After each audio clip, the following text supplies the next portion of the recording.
उच्चारण करते हैं। प्रणम्य श्रीजिनाधीशं लब्धि साम्राज्य संयुतम श्री सिद्ध चक्र यंत्र शार्चाम सहस्त्र गुणामृभि। वहाँ तक श्री सिद्ध चक्र यंत्र शाह रेप तक लेना चाहिए, फिर चाम, तब सही हो जाएगा। तो अपन लोग सिद्धों की आराधना कर रहे हैं सब मिलकर। मंडलाचरण कहाँ से किया? 80 नंबर पेज पे था आपके। सिद्धों की आराधना चल रही है। सुबह तो इतना टाइट हो चुका है अब तो, और अभी तो रोज ही होना है। आज तो कितने अर्घ चढ़ाए थे अपन ने, अब कल कितने चढ़ाने हैं? 256 कर्म दहन विधान आ रहा है कल, फिर पंच परमेष्टि के 512 और सहस्र नाम के 1024। बस 24 तीर्थंकर हो जाएंगे, अपना भी 24 हो जाएंगे। तो इस प्रकार से यह 3 दिन का विधान आपका और शेष है। लेकिन सुबह प्रातः काल में तो प्रवचन होना तो मुश्किल लग रहा है। अब देखो फिर भी तो यह जो है विधान जो चल रहा है ये संस्कृत भाषा में निबद्ध है। आप लोगों को मालूम है, मंडी बामोरा वालों को तो पहले ही बार सौभाग्य मिला है ये संस्कृत का। तो अभी एक दीदी लोगों को बताते हैं कि यहाँ पर जब हम लोग यहाँ थे अभी, तो उस समय ये लोग आए थे, विश्व हिंदू परिषद वाले भी, RSS वाले भी उसमें थे, है ना। ये सब लोग आए और हम दोनों बैठे थे। तो वो बोलते हैं, बहुत अच्छी बात है कि महाराज जी आपकी वाणी का प्रभाव जन जन पर पड़ता है, तो आप लोगों को संस्कृत के लिए प्रेरित किया करो। देखो कहाँ से बीज अपना आप ही वपन होता है, और कोई भी कोई बात बोल देता है तो हल्की सी भी अपन को लग जाती है, या अपन को भी लगता है। बोले महाराज जी संस्कृत भाषा अल्पसंख्यक में जा रही है, और कुछ समय बाद यह भारत की मुख्य धारा से हटा दी जाएगी। जो सबका मूल है, जननी है, जहाँ से सब भाषाएं निकली, कंप्यूटर वाले भी इसको मानते हैं कि यही भाषा मूल है। फिर भी मूल एक भाषा में तो आप लोग हिंदी भर देते हो, आवाज़ फट रही है इसकी। मूल एक में तो आपने आपकी भाषा पूछी तो आपने क्या भर दिया? हिंदी, है ना, जब आपका जनगणना वाले आते हैं। और दूसरा वाला खाना जो है खाली छोड़ देते हो, वो अपने मन से उसमें इंग्लिश भरते हैं। कंप्यूटर से सब लोग इंग्लिश भरते हैं सब भाषा के रूप में। उपभाषा, इनकी मूल भाषा कौन सी? हिंदी। उपभाषा कौन सी? अंग्रेजी। है आपकी उपभाषा अंग्रेजी? बोलो। सारे कम से कम 80% फार्म में, जनगणना के फार्म में वो कॉलम खाली रहता है, और वो सब इंग्लिश जा रहा है वहाँ पर। इसलिए हाँ, ये पता ही नहीं है ना। वो बताए अभी यहीं पर ऊपर जब आए थे हमारे पास में, बोले महाराज जी आपसे यही निवेदन है कि आप इसको जरूर लें। और एक उनका ही समझो, उन लोगों की भावना थी और हमारा भी, कि वो संस्कृत में मूल ये देव भाषा कहलाती है। इसको संस्कृत को क्या कहा? देवों की भाषा। समझ में आ रहा है? मतलब बहुत अच्छी, सुष्टु, मतलब सुंदर, जिसमें अच्छा मिठास हो और अनेक अर्थों को देने वाली हो। ऐसे नहीं कि इसमें कई गूढ़ अर्थ भी उसमें से निकल जाते हैं। आचार्य धनंजय हुए हैं, एक ऋषि हुए हैं धनंजय कवि, जिन्होंने नाम माला की रचना की। वो द्विसंधान में भी प्रमुख थे। वो द्विसंधान महाकाव्य की रचना की। आप ऐसे पढ़ेंगे लाइन को संस्कृत में तो रामायण की रचना है, और उसी लाइन को आप ऐसे पढ़ेंगे उल्टा तो महाभारत उसी में से निकलेगा। पूरा शास्त्र में अच्छा बड़ा है वो द्विसंधान। तो इसलिए आप लोग जो है इसको समझें। इसमें बहुत सारे, अब वहाँ पर सन यानी सूर्य, एक नाम सन दे दिया, बस सूर्य हो गया। हमारे यहाँ सूर्य के 84 नाम है, 84 नाम माला में 84 नाम तो है ही, और अन्य अन्य चीज़ों में जोड़ देंगे, जैसे दिन है दिनकर, है ना, अब कर सब जोड़ दिया है, या और अन्य चीज़ों में कोई में कर जोड़ दिया है, तो उसमें से भी बहुत सारे सूर्य के नाम निकल जाएंगे। इसलिए अनेकों नाम हैं, ये समझ लो आप। तो ये 84 भी हम बोल भर रहे हैं, बाकी अनेक हो जाते हैं, क्योंकि गिरी जुड़ जाता है तो पहाड़ का नाम हो गया, उसी में ही मान लीजिए भू जुड़ गया तो राजा का नाम भी हो जाता है, भूमि का नाम भी हो जाता है, अलग अलग उसमें एक शब्द जोड़ दिया तो बहुत सारे नाम बन जाते हैं। इसलिए और ये जो संस्कृत है इसमें ऐसा न समझे कि इसी प्रकार से होगा, वैकल्पिक भी कई बार होता है, कहीं कहीं पर जैसे मतलब विसर्ग का लोप भी हो गया, वो अपन को दिख नहीं रहा है। आज सवेरे जो बात आ रही थी ना उसमें भी, तो वो मतलब हो सकता है, बहुत सारे विकल्प बनते हैं। आचार्य भगवान के मुझ से कई बार हमने सुना कि अपन जितना जान रहे हैं उतना ही नहीं, ठीक है उतना अपन ने देख लिया, तो उसके आगे भी हो सकता है। इस प्रकार से इस संस्कृत भाषा को अपन को बढ़ावा देना है। संस्कृत पढ़ने से डरो नहीं, घबराओ नहीं, भयभीत मत हो। हाँ, अपन तो सम्य दृष्टि जीव हैं, तो भयभीत होने का काम ही नहीं है। बात चल रही है पूजा विधान की, यहाँ पर हम सब पूजा कर रहे हैं। एक श्लोक आता है जिसमें 9 जो है बातें बताई, ठीक है ना।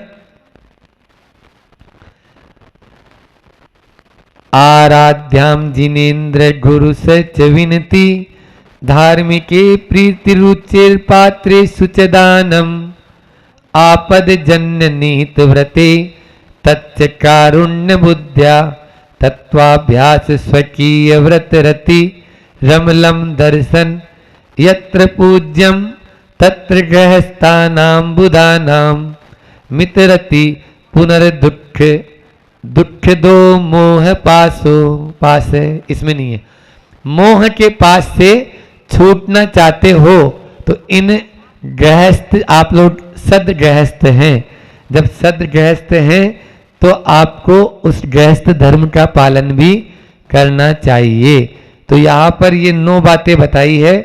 जिनेन्द्र भगवान की आराधना, पहला क्या बताया, जिनेन्द्र भगवान की आराध्याम, जिनेन्द्र है, जिनेन्द्र भगवान की आराधना, गुरु सच विनती, गुरुओं के प्रति विनय, ध्यान से सुनो।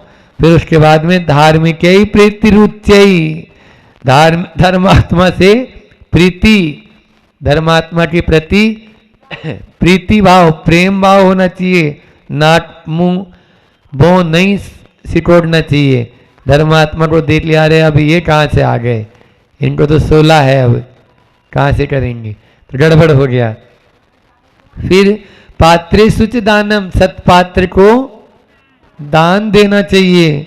फिर आपद जन्य निहित व्रते, और जो आपत्ति में फंसा है उसको किस प्रकार से हम बाहर, दुख से कष्ट से बाहर निकालें, यह हमेशा सोचना चाहिए। अभी यहाँ जिनालय बन रहा है तो हम लोगों की क्या भावना थी, कोई ये भावना थोड़ी है कि नहीं नहीं इनको तो बढ़िया अच्छा बढ़िया जो है अब ये वाला क्या जीन सीन सा हो गया, ऐसा वैसा हो गया। नहीं, उस जिनालय को देखते ही कितनी भव्य आत्माओं को सम्यक दर्शन की प्राप्ति हो जाएगी।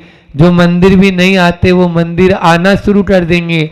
ऐसी भावनाओं के साथ में अपन यह बनता है। सम्यक दर्शन की प्राप्ति होना बहुत दुर्लभ, उसका कष्ट सबसे बड़ा कष्ट है भव भव में भटकन। आपका वह भव भव में भटकना दूर हो जाए, ऐसा यानी हमेशा एक सदग्रस्त दूसरे धर्मात्मा के प्रति भी सोचेगा। फिर उसके बाद में कारुण्य बुद्धिया, करुणा भाव, कारुण्य बुद्धिया मतलब करुणा का भाव होना चाहिए, तत्वाभ्यास होना चाहिए। फिर स्वकीय व्रत रति, अपने ग्रहण किए व्रतों में रुचि होनी चाहिए। अमलम दर्शन, अंत में क्या दिया, निर्मल सम्यक दृष्टि, सम्यक दर्शन होना चाहिए। ये 9 बातें जिसमें होती है वह यत्र पूज्यम, यहाँ तो पूजा को प्रातः ही है, गृहस्था नाम, गृहस्थों के मध्य पूजा को प्राप्त करता है। और मित्रति पुनर्दुख, दुख दो मोह पास है, जो मोह का पास है, बंधन है, उसको इतरत, उससे बाहर निकल जाता है। इसलिए इन 9 बातों को हमेशा ध्यान रखो। आज अपन प्रतिदिन कर रहे हैं यहाँ पूजा आराधना, तो यह आराधना हमारे भाव के कष्ट को मिटाने वाली है। राध यानी राध, राध राध धातु है ना, तो हाँ हाँ, राध के कई अर्थ है। यहाँ पर जो हमारे कष्टों को दूर कर दे वह है आराधना। जो सब में 4 आराधनाएं होती है ना, तो अपन को विराधना नहीं करनी है, ठीक है ना, अपन को आराधना करनी। विराधना में तो हम आगे हैं महाराज जी, विराधना नहीं, आराधना करेंगे।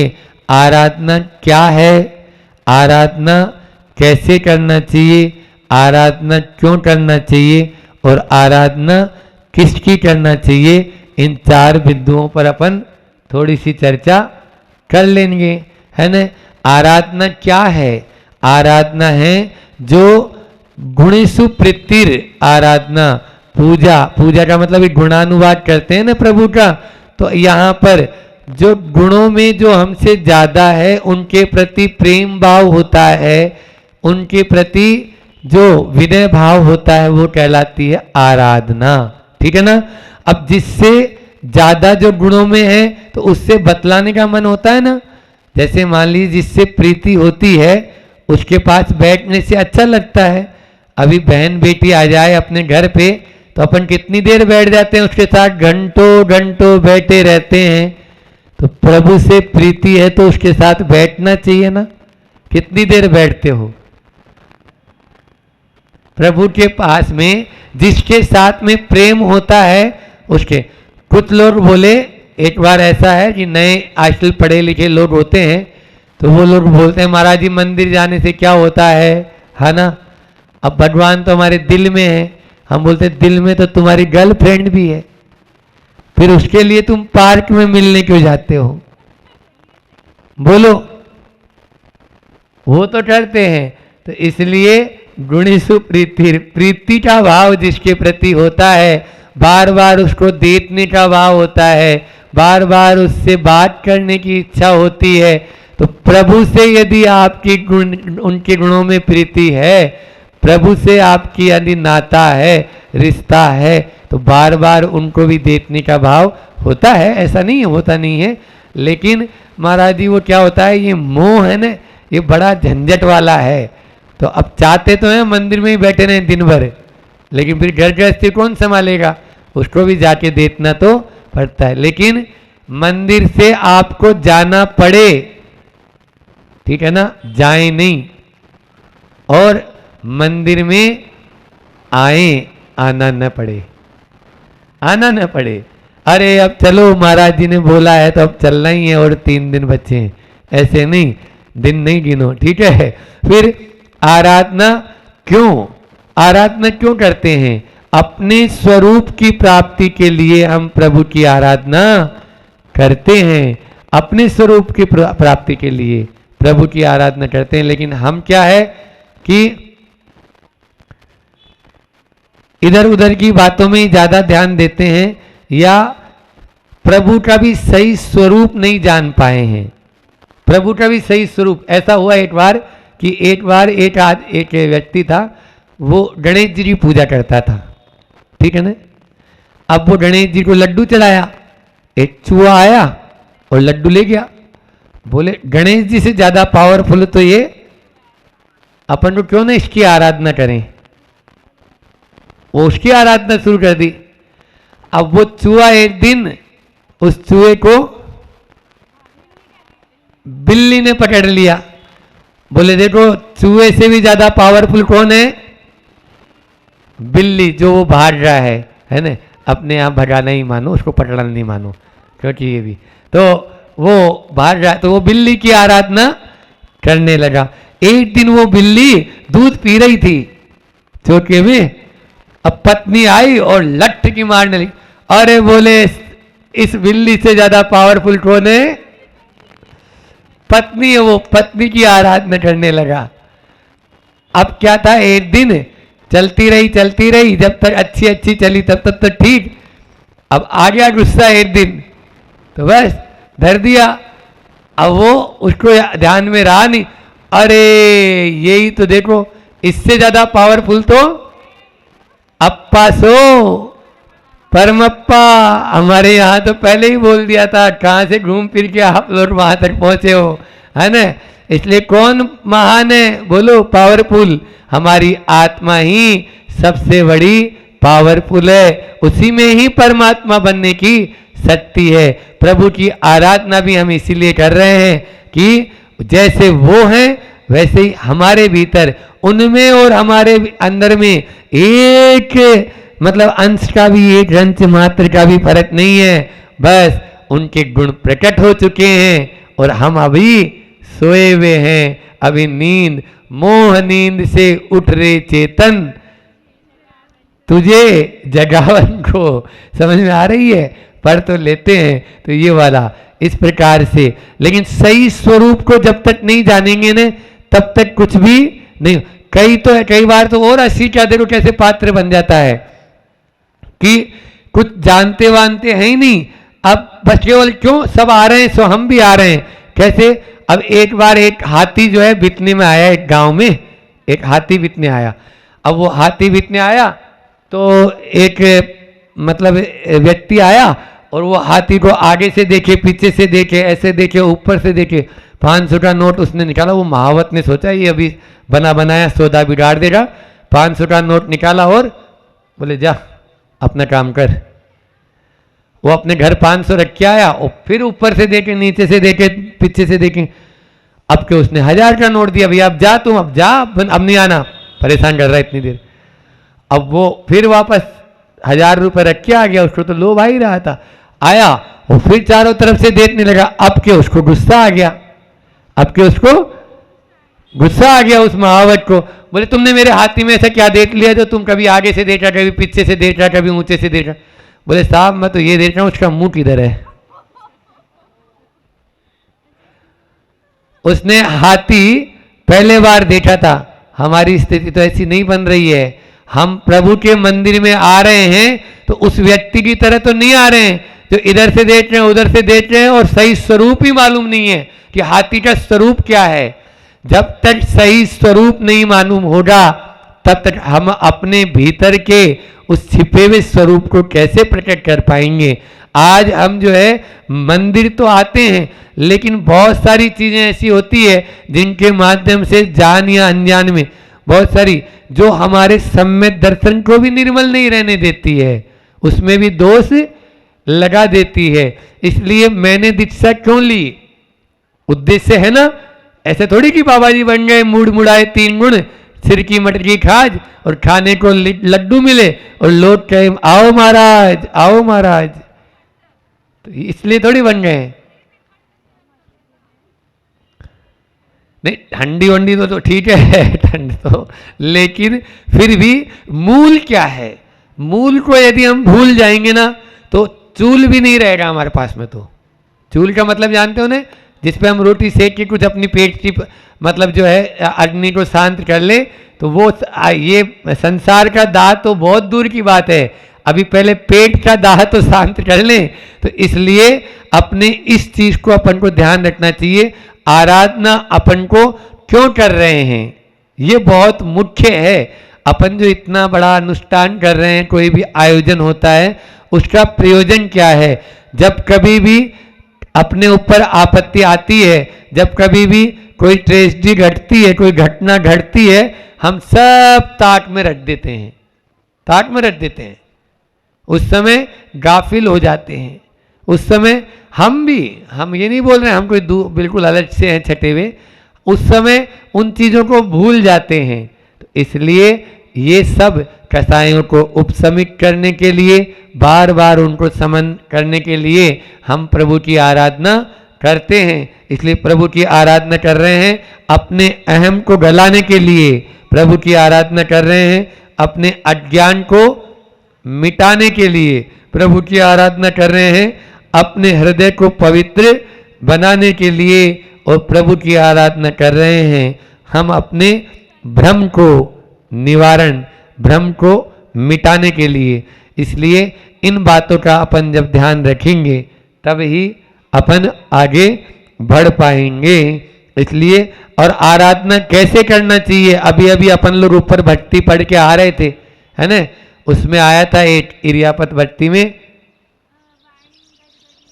वाणीम गद्यनोपु पुलकयन नेत्रद्वयन श्रावयन मूर्धानम नमयन करो मुकुलयश्चेतोपि निर्वापयन। आचार्य पूज्यपाद स्वामी कह रहे हैं, तुलसीदास उन्हीं शब्दों को इस प्रकार से कह रहे हैं इस चौपाई में कि तुम दर्शन ते पुलक शरीरा गद गद गीरा नयन भय नीरा, है ना, तुम्हारे दर्शन से भगवान मेरा यह शरीर रोम रोम पुलकित हो गया है, और ऐसा पुलकित हो गया है कि मेरे दोनों नेत्रों से आंसू की धारा गदगद गिरा। वाणी जो है, कंठ जो है गदगद, है ना, गी यानी वाणी भी होता है ना, गदगद हो गया है कंठ हमारा बिल्कुल। एक यानी ऐसे जैसे अपन किसी को बहुत अच्छी बात या कोई घटना या कोई गुणानुवाद बहुत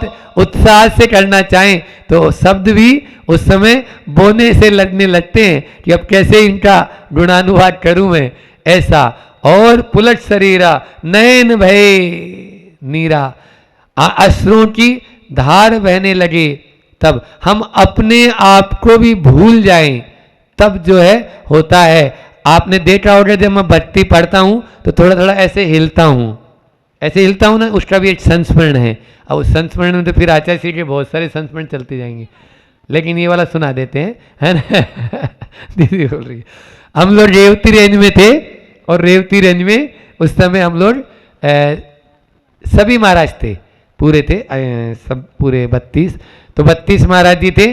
आचार्य श्री जी जब इरियापत भक्ति होती है आहार के बाद में, तो कई बार मनोरंजन के मूड में भी होते हैं, कई बार गंभीर भी होते हैं, और उसी समय क्योंकि कोई बाहर वाला कोई भी एंट्री रहती नहीं है, तो जिसकी बात लगाना है तो उसी समय ही उसकी फाइल भी उसी समय ओपन करना होती है, तो ओपन होती है उस समय कि भाई, या कोई अच्छी बात होगी तो वो हमसे, जैसे जंगल में या कोई बात आई तो बोले इरियापत में याद दिलाना कुछ बोलने के लिए, या बात बता दी भाई ये बात इरियापत में सबको बता देंगे, ऐसा कई बार होता था। तो जंगल के समय उधर जाते समय आते समय तो आए। अब एक दिन, अब कुछ सब महाराज जी थोड़ा सा इमोशनल जैसे कर रहे होंगे, या मतलब भक्ति तो पढ़ते ही हैं, लेकिन कुछ महाराज गंभीर ज़्यादा रहते हैं, कुछ के चेहरे पे हमेशा ही मुस्कुराहट जैसी रहती है। तो अब वो आचार्य श्री बोलते हैं, देखो प्रभु की भक्ति जो है ऐसे नहीं, अपन ने मन और वचन से तो कर ली, शरीर से कहाँ की, तो मन वचन काय तीनों से करो। थोड़ा थोड़ा ऐसे ऐसे हिल भी तो सकते हैं अपन, इसलिए उसमें झूमना चाहिए। आचार्य श्री बोलते हैं कि भक्ति में, और हमने आचार्य श्री को कई बार देखा, हाँ धीरे धीरे धीरे धीरे ऐसे हाथ से कर रहे हैं, तो ये मन वचन और काय तीनों को लगाना है भक्ति में। अभी यहाँ पर भी आया था अपने इसमें सिद्ध चक्र में भी कि किस प्रकार से हमें भक्ति करना है।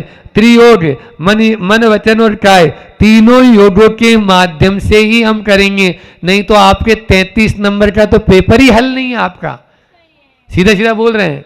हाँ, ऐसे ही प्रायश्चित की जब बेला आई थी तो चंद्रगिरी में भी बोले और मुंगावली में भी बोले कि केवल 2-3 की आवाज सुनाई देती है मुझे। हाँ, हमारी बोला एक तो सौम्य सागर जी बोले, प्रसाद सागर जी का बैंड तेज है, उनका बैंड भी अच्छा रहता है, तो हम 3-4 के बस। आचार्य श्री रात्रिक प्रायश्चित चाहते हैं, आचार्य भगवान देवसिक प्रायश्चित चाहते हैं। ऐसे मुझसे शब्द उच्चारित भी होना चाहिए। मैं तो 2 उंगली उठाता ही हूँ, 3 ने मांगा और 5 ने मांगा तो भी 2 उंगली तो मुझे तो उठानी है, लेकिन तुम लोग 40 बैठे हो तो 40 के अनुसार आवाज भी आनी चाहिए और 40 के मुझ से उच्चारित होना चाहिए। ऐसा नहीं कि एक ने बोल दिया तो बस हो गया। तो शाम को 4 का उत्सर्ग जो होता है ना, तो वो देव से प्रायश्चित होता है, और सुबह जो 2 का उत्सर्ग होता है भक्ति में, हाँ, जैसे अभी मान लीजिए सामने नहीं है आचार्य भगवान, तो भी हम प्रतिदिन मुख से उच्चारित करके ही बोलते हैं। हाँ, परोक्ष रूप में आचार्य भगवान की वंदना कर रहे हैं, और वो वंदना के साथ में ही शाम को तो मंच पे होती है, सुबह जो है अंदर भी होती है, तो भी हम लोग तीनों बोलते हैं। तो ये चीज मुख से भी बोलना है। आपने मन से बोला, काय से बोला और वचन में नहीं बोला तो भी गड़बड़ हो गई। आपने मन से बोला और वचन से बोला, काय से नहीं बोला तो भी गड़बड़ है। और वचन और काय तो हो गया, लेकिन मन आपका मनवा फिरे, बाजा माला तो कर में फिरे, और मनवा फिरे बाजार में, तो कैसे होगा कल्याण? नहीं होगा ना। इसलिए इन तीनों को देखना है। इतना ही रखते हैं, समय भी आप लोगों का पूरा हो चुका है। बोलिए अहिंसा परमो धर्म की, आचार्य गुरु और विद्यासागर जी महामुनि राज की जय। आत्म के अहित विषय कषाय, उस पर चर्चा थी। कल के व्याख्यान को एक बार पुनः अपन दोहरा लें। प्रमुखता से हमने कहा था, वैसे क्रोधी व्यक्ति के मित्र तो कम होते ही होते हैं, लेकिन आत्मीय जन भी शनै शनै कम होते जाते हैं। फिर एक छोटी सी एक कविता हमने 2 लाइन की बोली थी इसी विषय को लेके। क्यों किसी पाषाण हृदय पर होता नहीं अश्रुओं का असर, हे कुदरत तुम्हारे झरने तो पत्थर में भी फूटते हैं। फिर उसके बाद एक और अच्छा बिंदु दिया था कि आग से, शेर से, सांप से अपने जीवन को बचाने वाले इस दुनिया में बहुत हैं, परंतु क्रोध से अपने सद्गुणों को बचा लेने वाले बहुत बिरले ही हुआ करते हैं, क्योंकि उनको तो शत्रु माना है पर क्रोध को शत्रु स्वीकार नहीं किया है। और फिर एक बहुत अच्छी बात अंतिम में कही थी, उसको आपने शायद उसको बहुत डिटेल भी किया था हमने और समझाया भी था। पहली जैसी थी वो, लेकिन उस पहली को कल के प्रवचन में सुलझा दिया था हमने।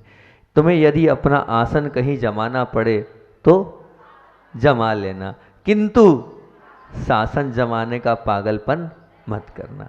ये कल तक की अपनी चर्चा थी। अब आज अपन चलते हैं। और फिर उसके बाद एक अंत में हमने कहा था कि आप जिस क्रोध को कर रहे हो, वो जो क्रोध है पहले समझो, अगर अंतर्मुख तक रहा तो वो संजलन वाला है। अंतर्मुख से जैसे थोड़ा बड़ा 15 दिन तक रहा तो वो कौन सा है? प्रत्याख्यान वाला है। और 15 दिन से अगर 6 महीने के अंदर आपने निपटारा कर लिया, अब प्रत्याख्यान वाला है।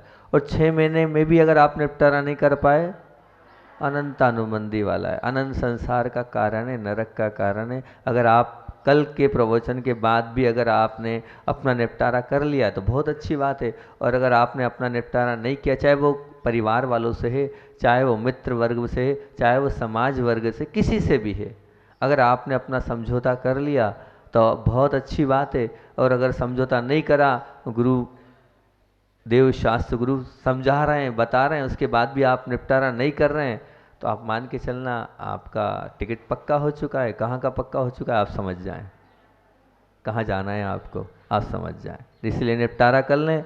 और उसके बाद हमने कल कहा था कि इसी विषय को लेकर एक बहुत अच्छी गाथा आई थी। पूज्य संदान सागर जी ने कहा था, इसको महाराज जी गाथा को जरूर बताना सबके बीच में।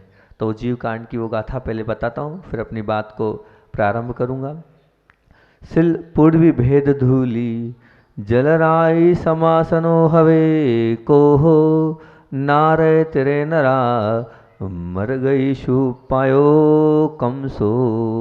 आचार्य नेमिचंद जी महाराज ने गाथा नंबर 284 जीव कांड की, उसमें उल्लेख किया है क्रोध 4 प्रकार का है।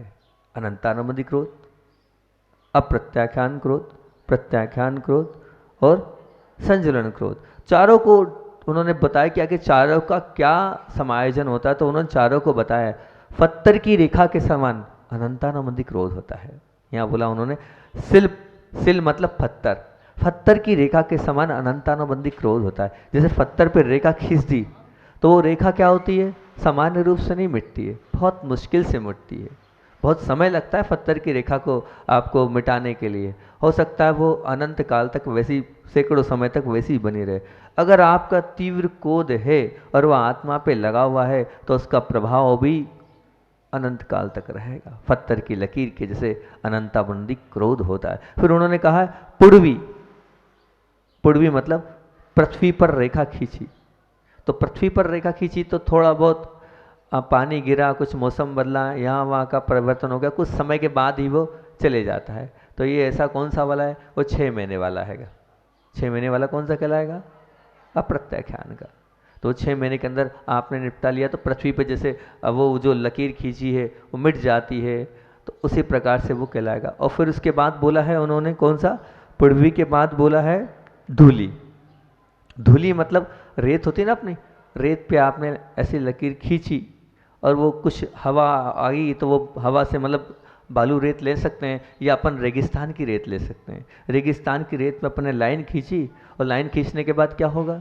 तो वो हवा के कारण हो जाएगा। तो वो कौन सा? 15 दिन के अंदर पूरा निपटने वाला प्रत्याख्यान का, वो प्रत्याख्यान की वहाँ पर बात आचार्य भगवान ने कही। और फिर उसके बाद जल की रेखा में, जैसे जल की रेखा में यहाँ अपन ने लकीर खींची और मिट गई, तो संजलन वाली है। तो ये संजलन वाली कैसी रहेगी? मतलब आप ये मान के चलना क्रोध सबको आता है, क्रोध सबको आएगा, लेकिन क्रोध के बाद कितने समय तक अपन ने रखा और कितने समय पर जिसने जिसके ऊपर किया उसने रखा, दोनों के ऊपर निर्भर है। आप ये मत समझना आपके ऊपर निर्भर है, उसके ऊपर भी और आपके ऊपर भी। अब दोनों के ऊपर निर्भर है, आपने कब तक उसको मान के रखा और उसने कब तक उसको अपने अंदर रख रखा है उस क्रोध को। तो वो अगर मान लो किया और भूल गए तो कोई बात नहीं, वो संजलन क्रोध है। उसका क्या फल है? तो बोले ऐसा क्रोध करने वाला देवगति में उत्पन्न होता है। कहाँ उत्पन्न होता है? उसकी चारों गतियाँ भी बताइए और जोड़ा है गतियों से, देवगति में उत्पन्न होता है। उससे नीचे वाला तो बोले मनुष्य गति में होता है, और उससे नीचे वाला त्रियंश में होता है, और उससे नीचे वाला नरक में होता है। 6 महीने के बाद, फिर कह रहा हूँ, दोबारा कह रहा हूँ, कल भी कहा, फिर कह रहा हूँ, 6 महीने से ज़्यादा आपके मन में किसी के प्रति द्वेष भाव है, उसके प्रति मन में कषाय है, उसके प्रति कुछ गठान बंदी है, उसके प्रति बेर बंधा है, छोड़ देना। आगम कह रहा है, जीव कांड कह रहा है, आचार्य निविचन स्वामी कह रहे हैं, प्रभु की वाणी कह रही, गुरु की वाणी कह रही है, अन्यथा आपको नरक में जाना पड़े। नर स्पष्ट लिखा, नारे तरे नरा मर गई सु उपायो कमसो। उपायो मतलब उत्पन्न होता है क्रम से। वो अनंतानुबंधी क्रोध रखा है 6 महीने बाद, तो कहाँ जाएगा वो? नरक में जाएगा। नरक में ये कह रहे हैं यहाँ पर, वो नारे तरे नारे मरी गई सु उपायो कमसो, क्रम से ऐसा जानना। अनंतानुबंधी क्रोध वाला नरक में जाएगा। इसलिए बार बार कह रहा हूँ, निपटा लो, सुलझा लो, जो है उसको बरी कर दो, अपनी तरफ से बरी कर दो। वो बात करे चाहे नहीं करे, आप तो रोज जय जिनेन करो, रोज चरण छू, रोज पाँव पड़ो, वो उसकी जाने। आप अपना तो भला कर लो, उसकी चिंता मत करो आप कि वो माफ़ करेगा कि नहीं करेगा, वो क्षमा करेगा, वो मुझसे वो करे ना करे, मुझे करना है। कल्याण आपको अपना करना है ना, आप तो अपना कल्याण कर लो। और हो सकता है आपकी विनय से सामने वाले का हृदय परिवर्तन हो जाए और वो भी अपने मन से निकाल दे, आपके चक्कर में उसका भी कल्याण हो जाएगा। कम से कम अपने पे नहीं, उस पर करुणा कर लो कि उसका भी भला करना है, मेरा तो भला हो ही जाएगा, उसका भी भला करना है। और आपके नहीं, हमारे मन में कुछ है नहीं। जब मन में कुछ नहीं है तो फिर आप क्यों सामने वाले से बात करने में कतरा रहे हो? फिर क्यों आप पीछे हट रहे हो? क्यों आप ये सोच रहे हो कि नहीं मैं बस, हमको तो बस सिर्फ क्या करना है? बहुत एक मेरे से बहुत लोग बोलते हैं, महाराज जी वो होता है ना, अपन तो बस सिर्फ क्या रखो, अपन तो ऐसा भाव रखो, ना अपने को लेना है ना देना है। कौन सा भाव कहलाता है वो? माध्यस्थ भाव। माध्यस्थ भाव की परिभाषा ये नहीं हैगी। माध्यस्थ भाव ये नहीं कहलाता हैगा। माध्यस्थ भाव आप समझ ही नहीं रहे किससे माध्यस्थ भाव रखना हैगा। इससे माध्यस्थता नहीं कहलाती, इसको माध्यस्थ भाव नहीं बोलते। पहले आपके मन से वो चीज़ निकल जानी चाहिए, तब माध्यस्थ भाव कहलाएगा। लेकिन आपके मन में तो बैठी है वो चीज़, थोड़ी सी भी अगर वो है तो वो माध्यस्थता नहीं कहलाएगी। माध्यस्थता तब वो है बिल्कुल आपके मन से निकल जाए, तब वो माध्यस्थ भाव कहलाएगा। लेकिन आप जब 4 बार चले जाओ उसके बाद नहीं मान रहा, तो फिर हम कहेंगे कि हाँ आपने तो हृदय से निकाल दिया, अब आपका माध्यस्थ भाव घट रहेगा। पर आप नहीं गए। आचार्य ने कहा था हमसे 7 बार जाना, अगर गलती हो जाए तो। कितनी बार बोला था? 7। मूलाचार कहता है 7 बार जाना, अगर अपने से किसी बड़े की अभिनय हो जाए तो। 7 बार आप गए क्या? 7 बार के बाद आचार्य बोले फिर मध्यस्थ हो जाना। तुमने कर ला, अपना कर्तव्य कर लिया, अपना कर्तव्य 7 बार किया ना, अब आएगी आपके माध्यस्थ की परिभाषा। उसके पहले माध्यस्थ की कोई परिभाषा नहीं आती है। ना आएगी। 7 बार के बाद फिर मैं कह सकता हूँ हाँ भैया, आगम में लिखा है, अपने इतनी बार बोला, मेरे मन से तो मैं 7 बार नतमस्तक हो गया हूँ, 7 बार मैंने अपने से आपसे क्षमा मांग ली, अब वो मेरे को एक्सेप्ट नहीं कर रहा, स्वीकार नहीं कर रहा, मेरे मन में कुछ भी नहीं है, तो वो माध्यस्थ भाव घट जाएगा आपका। लेकिन शुरू से माध्यस्थ भाव नहीं, मन से बिना निकाले माध्यस्थ भाव नहीं घटेगा। ये एक बात हुई। अब दूसरी बात आपसे करना चाह रहा था कि कुछ 7-8 बिंदु कुछ अलग रूप से हमने चिंतन किया इस विषय को लेकर, वो आपके सामने रखता हूँ। सबसे पहले तो एक बिंदु रखता हूँ, आवेश में कभी आना नहीं, आवेश में कभी आना नहीं, क्योंकि आवेश ही क्रोध को उत्पन्न करता है। तो महाराज जी आवेश में कैसे, आवेश तो आ जाते हैं, हम चाहते भी हैं फिर भी आ जाते हैं। एक बहुत अच्छा दृष्टांत अभी 2-3 दिन पहले पढ़ने को मिला, वो इस आवेश के ऊपर मैं रख रहा हूँ, बहुत अच्छी छोटा सा कथानक है। एक झुलावा, मतलब एक कपड़े बुनने वाला था जो दरी चादर आदि बुनता था। वह गरीब आदमी अपनी रोजी रोटी पाल रहा था, और वह जो बुनते हैं उसे बुनाई कर कर चद्दरें और दरी बना रहा था। अब कुछ गांव में था वो, कुछ शहर के रईस लोगों के बच्चे मस्ती करते करते, पिकनिक मनाते मनाते, एंजॉय करते करते वहाँ पहुँचे, और उस जुलाओं से बोला क्यों कुछ चादरें हैं? बोले हाँ है ना। तो वो वृद्ध बाबा जी अंदर से चादरें निकाल के लाया और दिखाने लगा। दोपहर की बात थी, चादर दिखाई, बोले ये ठीक नहीं है, इसका कलर ठीक नहीं है, नहीं इसका कपड़ा ठीक नहीं है, इसका ये ठीक नहीं है। फिर एक सुंदर सी चादर बताई, इसको देखो, हाँ सुंदर तो है ये चादर। कितने की ये चादर? 8 रुपये की। उन्होंने बोला 8 रुपये की ये चादर है। एक जो बहुत बड़े घर से एक लड़का था, उसने क्या किया, वो चादर ली, 2 टुकड़े कर दिए उस चादर के। बोले बाबा जी अब कितने की है? बोले 4 रुपये की हो गई बेटा अब तो। बहुत सहज भाव से उसने बोला बेटा 4 रुपये की हो गई अब तो, ये आधी तुमने कर दी। फिर 2 टुकड़े के और 2 टुकड़े, अब कितने की है? बोले बेटा 2 रुपये की हो गई। अब वो टुकड़े पे टुकड़े करे जा रहा है, टुकड़े पे टुकड़े करे जा रहा है। लेकिन वो बाबा जी बहुत प्रेम से, बहुत स्नेह के साथ उसको समझाया जा, कोई बात नहीं बेटा अब इतने की बची, अब इतने की बची। अंत में वो बालक बोलता है कि बाबा जी ये मेरे कोई काम की नहीं बची। तो वो बोलते हैं बेटा ये तो किसी के काम की नहीं बची। कल क्रोध क्यों करते हैं उस पर अपन बात करेंगे।